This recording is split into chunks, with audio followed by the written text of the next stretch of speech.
Մենք շատ պատասխանատու փուլում ենք գտնվում եւ 10 ծրագրի մեջ մի ոլորտ չմնաց, որին անդրադարձ չլինի, բայց քանի որ Երևանը ինչպես նշվեց Մայր Հայաստանի առաջին այցեքարտն է եւ երևանցիների կողմից արժանանում է բարբերաբար բարձր գնահատականի, ժողովուրդ, դա շատ տարբեր կոմպոնենտներ ունի, հա։ Երևան քաղաքի ավականու պատմության մեջ ոչ մի խմբակցություն ավականու նիստերը այդքան չի քաղաքականացրել, որքան Մայր Հայաստանը։ Երևան քաղաքի պատմության ընթացքում քաղաքային իշխանությունը այնքան ոստիկան չի կանչել, ինչքան Մայր Հայաստանի վրա են կանչել։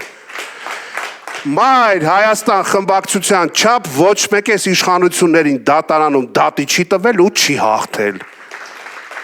Մայր Հայաստանի չափ ոչ մեկը ձեռնամարտի չի բռնվել ու մինչև վերջ չի քոթակել իր վրա հարձակվող ելուզակներին։ Բայց դրանից զատ, բացի այդ քաղաքական հրապարակայինից զատ, Մայր Հայաստանի չափ ոչ մեկը ամենահեռավոր վարչական շրջանը, որ քաղաքը վերջանում է մի հատ կոյուղաջուր է կաթում, Մայր Հայաստանի չափ ոչ մեկը չի գնացել այդ ահազանգի հետևից եւ քաղաքային իշխանությանը Մայր Հայաստանի չափ ոչ մեկը չի ստիպել գնալ իր պարտականությունները կատարել ու քաղաքական ծառայություններ մատուցել։ Սա Մայր Հայաստանի անցած ճանապարհի մասին, բայց ամենախոսունը թվերն են եւ թվերի վերաբերյալ պիտի ասենք, որ Երևանը շատ թանկարժեք քաղաք է բնակվելու համար։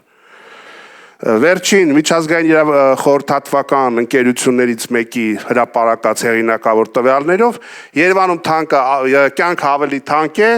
քան Թբիլիսիում շուրջ 16%-ով, ես հետ չմնամ այդ Վրաստանը մեջ բերելու թրենդից։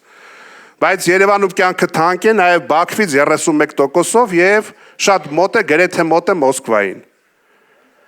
Բայց իհարկե այդտեղ ընդհանուր երկրի օրենսդրություն, այստեղ շեշտվեց գույքահարկի թանկացում եւ այլն, կյանքի որակը առհասարակ մեր երկրում շարունակում է շատ թանկանալ, բայց այդ ամենից զատ էլի եմ ասում թվերն են շատ էական, ուրեմն դեռևս չենք անդրադառնում 26-ին, 25 թվականին, 24 թվականի համեմատ Երևանի բյուջեն ավելացել է շուրջ 35 միլիարդ դրամով առաջին հերթին ի հաշիվ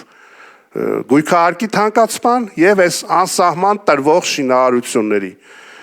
Ու իթիվս պարոն Թևյանի թվարկած դրվագների մենք հայտարարում ենք, որ ապագա իշխանափոխության դեպքում վերանայվելու է եւ հստակ սահմանափակվելու է այս խայտառակ կառուցապատումը, որ կա Երևանում։ Երևանը պետք է լինի էկոլոգիապես մաքուր, կանաչ, հարմարավետ քաղաք։ Այդտեղ երկրորդ կարծիք լինել չի կարող։ Հիմա ես մեջ բերեցի բյուջեի ավելացումը, բառացիորեն անցած շաբաթ նիստի ժամանակ մենք քննարկել ենք 25 թվականի բյուջեի կատարողականը եւ հիմա այս ամենաառանցքային ուղղություններում այս իշխանությունների թերացումներն եմ ուզում հիմա մեջ բերել, որ այդտեղ է երևում, որ անգամից եթե քաղաքացու գրպանը մտնելով դու 35 միլիարդի չափով ավելացնում ես քաղաքի բյուջեն, եթե դու ապիկար ես կատարողականի առումով, շատ փողներ քեզ չի փրկում։ Ուրեմն հիմա եկեք միասին նայենք հանգստի գոտիների եւ զբոսայգիների կառուցում եւ պահպանում կատարողական 70%, մայրուղիների եւ փողոցների վերակառուցում եւ հիմնանորոգում 58.5%, դրա համար որ ձյուն է գալի, հետո աղավազ են ցանում, դրա համար Երևանը դառնում է կասկադյորական մրցավազքների փողոց, որտեղ քաղաքային ֆոլկլորն ասում է փոսեր կա, որ ընկնում ես բջջային կապը կորում է այնքան խորն է, հա։ Դրա 58.5%-ը փողոցների եւ մայրուղիների վերանորոգման կատարողականը, էլ ինչ ասենք, կամրջային կառուցվածքների վերականգնում եւ պահպանում 60%, եւ իրենց շատ այսպես թմբկահարած նախադպրոցական հաստատությունների կառուցում եւ վերանորոգում էլի 60%, շատ են ցանկը չեմ ուզում շատ ձեզ թվարկեմ, որ շատ չձանձրացնեմ, թվերը չիմանաք ռեալ այս կյանքում, այս քաղաքում ապրում եք, բոլորդ էլ տեսնում եք ինչ է կատարվում, ամենակարևորը Երևանը կարիք ունի պատասխանատու իշխանության, Երևանը կարիք ունի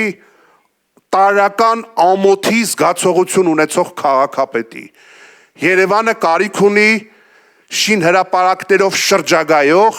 եւ քաղաքացուց հարկի եւ турքի բերումով շինարարության եւ քաղաքի կապիտալ ծախսի վերածված ամեն կոպեկը, ամեն լուման, ամեն դրամը անձամբ վերահսկող շինարարի բարեխղճությանը միայն չապավինող սեփական առաքելությունը գիտակցող Երևանցու առաջ հաշվետու քաղաքականապես հասուն, բայց ամենակարևորը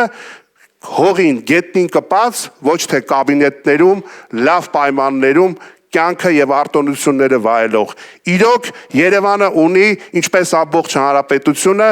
հոգատար, պատասխանատու եւ ել եմ ուզում կրկնեմ,